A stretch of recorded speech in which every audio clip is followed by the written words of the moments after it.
In this section, we'll be discussing optimizing depression management while minimizing sexual side effects.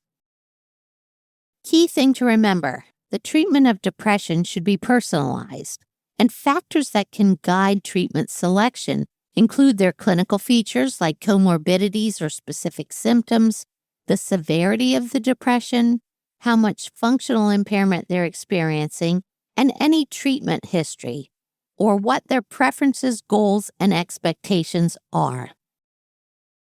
We want to discuss with them characteristics of the antidepressant, what its efficacy may be, its safety, that is tolerability and adverse events data, which may compromise effectiveness, tolerability, or adherence. In a study that looked at patient preferences impacting adverse effects on non-adherence to their antidepressant, the most common reason for discontinuing an antidepressant has to do with lack of efficacy, where 60% of people will stop their antidepressant.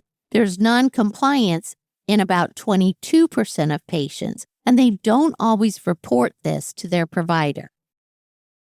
Reasons they gave for non-adherence to treatment include trouble remembering to take the medication at 43%, gained a lot of weight at over a quarter of the patients, couldn't have an orgasm 1 in 5 patients, and they lost their sex drive, also 20% of the patients. They said that the adverse events that were extremely difficult to tolerate and impacted on their quality of life were weight gain at over 30%, unable to have an erection at 25%, difficulty reaching orgasm at 24%, and feeling tired during the day or lacking energy at about 20%. Most wanted improvements to help them adhere to their treatment. So we should be keeping these in mind when we talk about interventions to our patients. What kind of general management should we consider for psychiatric and medical conditions? Maximize the efficacy of interventions to decrease disease effects. That's first and foremost. Eliminate contributing factors, alcohol, other drugs, medications, smoking, and partnered sexual dysfunction. Those are important to be discussing with the patients, and you should have that as part of your routine examination.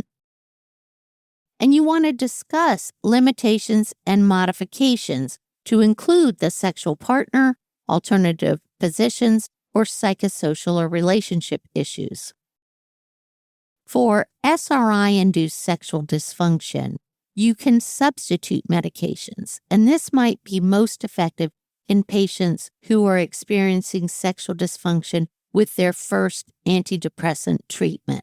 Drugs like bupropion, mirtazapine, the salicyline transdermal system, vilazodone, desvenlafaxine, duloxetine, vortioxetine, and gepirone ER may be possibly less efficacious or have other poor tolerability than sexual dysfunction, but you should see improvements in sexual functioning when transitioning patients to these medications.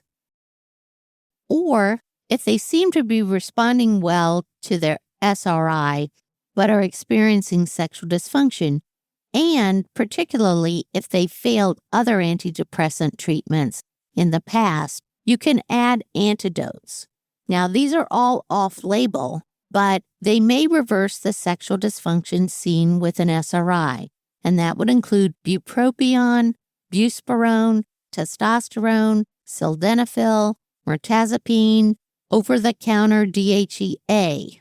These may all be used and may, in fact, enhance the antidepressant efficacy of the SRI. Unfortunately, you can also possibly see drug interactions and side effects related to that, plus increased cost of having to take 2 medications. When we're thinking about interventions for our patients, educating the patient and possibly including their partner about normal sexual functioning and contributing or maintaining factors of sexual dysfunction can often make a big difference in sexual functioning. So, for example, recommending Use of lubricants in women who are postmenopausal may, in fact, improve their sexual functioning. You need to individualize care. You need to look at what they're taking. You need to look at their episodes of depression, and you need to determine their patient preferences for interventions. And in doing so, you want to think about management principles like the risk-benefit ratio, the degree of invasiveness, and cost. So one of the first things to do is to manage modifiable factors, address illnesses, medications, and psychosocial situations that may be contributing to sexual dysfunction. And then you could consider medication treatments, like switching to a CNS active agent with less sexual side effects, adding antidotes, which might include hormones like testosterone, estrogen, or DHEA, or change from a hormonal contraceptive to non-hormonal birth control. Or you can add specific medications for sexual dysfunction.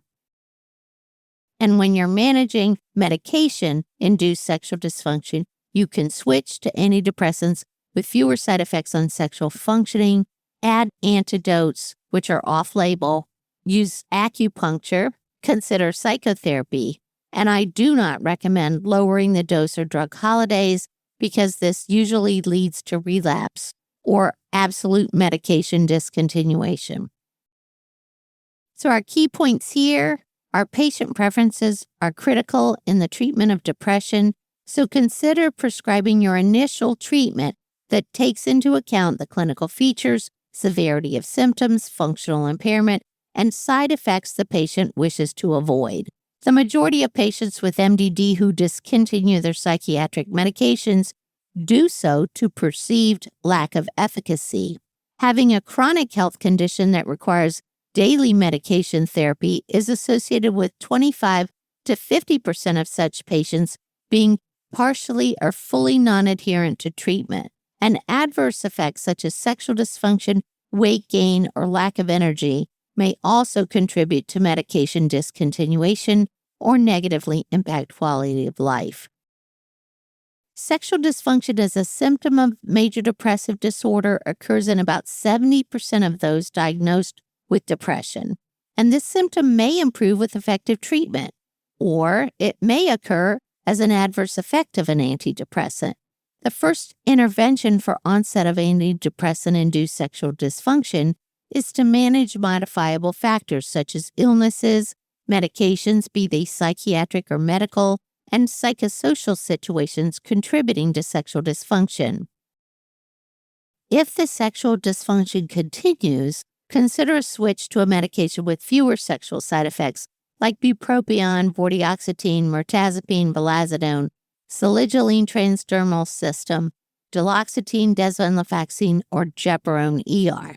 Patient history, that is multiple failed medication trials and currently on one with efficacy, and patient preference might suggest adding an antidote for sexual dysfunction rather than switching. Antidotes may include adding hormones like estrogen, testosterone, or DHEA, changing from hormonal contraceptives to non-hormonal birth control, or adding bupropion, buspirone, a PDE5 inhibitor, or mirtazapine.